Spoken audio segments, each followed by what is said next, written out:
Here are 10 things we learned from match week 2 of the UEFA Champions League this season. Number 10 is about the best club in the world and their reputation. We are not beating the Red Card FC allegations. That is 3 red cards in 4 games, and if you don't count the cup game against Lincoln, that's 3 and 3. Got the 3 points in the end, and that's our first Champions League win in almost 2 years. So it feels good to be back, but at the same time, we need to lose this reputation of playing with 10 men, even if it is getting sent off in quite literally the last minute of the game. Number 9 is in Turkey for Galatasaray versus Liverpool, and it's about the home fans and how passionate they are. I believe that Galatasaray have the most passionate fans in all of Europe. If you didn't see already, there was a video online of the Galatasaray fans lighting up fireworks all over the Liverpool hotel at 2 a.m. in the morning, which is mental. And you can see how passionate they were during the game, despite the only 1 goal converted by Osimhen, the penalty. But throughout the whole game, they were just so loud and non-stop with passion, and you really love to see that as a football fan. Number 8 is also about England, but this time it's about leaving England, and it's about the 2 Manchester boys who went to Napoli and put on a show tonight. I'm talking about Kevin De Bruyne and Rasmus Højlund from City and United to go to Napoli, and today they were just brilliant. 2 goals from Højlund from 2 traditional Kevin De Bruyne assists you saw in light blue just a couple of years ago. And hopefully both of them too can keep up these great performances. So yeah, that's number 8. Number 7 is also in Italy, and it's about Juventus. And if you saw last week, Juventus managed to get 1 point after 2 late goals in stoppage time and bringing a 4-2 defeat, which seemed very, very likely, into a 4-4 draw. And today, there was another late goal to secure Juventus a point. It was against them. In the 90th minute, Villarreal scored to make the score 2-2, and that just leaves Juventus with 2 points after 2 games. And yeah, that's number 7. When I think about Juventus, I think about their history and how I feel like some of their fans wish they could turn back time to the good old days where they were winning the leagues and winning everything. And that is the same with another club in Europe, Ajax, which leads us to number 6, which is Ajax's performance as of late, which is 2 games and 2 losses, which leads them to 35th out of 36 teams in the UCL table. Now, I remember those days in 2019 where they made it all the way to the semifinal just to lose to the club. That's tragic. But yeah, they would probably prefer that a lot more than their current state and current form. So yeah, that's number 6.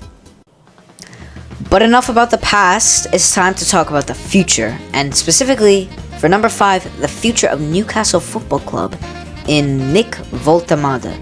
Favourite German player of all time? Kai Havertz. And if I'm being completely honest, I would not know this guy if it wasn't for career mode. But he would seem to be pretty noticeable when Newcastle put a 90 million price tag on him. And 10 years ago, to think that bought Cristiano Ronaldo. Pretty crazy, but so far he's doing so good because he's been scoring consistently. He scored in the 2-1 defeat to Barcelona 2 weeks ago, and he scored again today in their 4-0 thrashings. Number 4 is a Premier League team, not the English Premier League, the Azerbaijan Premier League in Karabag FK. Now, when they were doing the draw, I was seeing this team feeling very bad because they got lots of tough opponents, but they weren't messing around because that's 2 games and 2 wins for them, making them sit, what do they say on the table? It can't go on like this, can it? It can. leading them to sit 6th in the table right now. So if they could keep it up, you never know. Maybe they could make the round of 16. Now, number 3 is about an actual English Premier League team in Manchester City.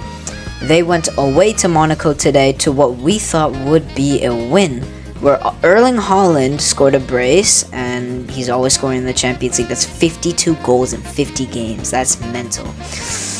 But they didn't win. They drew 2-2 thanks to a dire penalty in the 90th minute. And that got me thinking about a certain other team that scored late to draw against Manchester City in Feyenoord last year. And with that draw, that was part of a very bad run. So who knows, maybe we'll see that again. For rival fans like us, bueno. But despite City's performance, Erling Haaland has been fantastic. He's really up there for a Golden Boot race, which brings me to number 2, the Golden Race contenders for me being Kylian Mbappe and Harry Kane. Kane has scored 17 goals in 9 matches. Yes, you might say Bundesliga is a bit of a farmer's league, which it's really not. But still, 17 goals in 9 games is mental. And Mbappe putting up similar stats with 15 goals. So both of them scored it in this week's Champions League. Mbappe scoring a hat-trick and Kane scoring a brace. Both teams ended up scoring 5. But with them two and the likes of Julian Alvarez and Lautaro Martinez also scoring, it's gonna set up for an exciting Golden Boot race this year. And that leads us to number 1. And if you haven't realized, I haven't talked about a major game between 2 major teams that are fighting for this year's title, Barcelona and PSG. And number 1 is I am the GOAT. Before the match went up, I decided to post a little something, a little prediction, you know? I said 2-1 PSG. Guess what the score was? Thank you guys for tuning in to top 10 things we learned from this week's Champions League. If you got anything else, let me know in the comment section below. But without further ado, peace.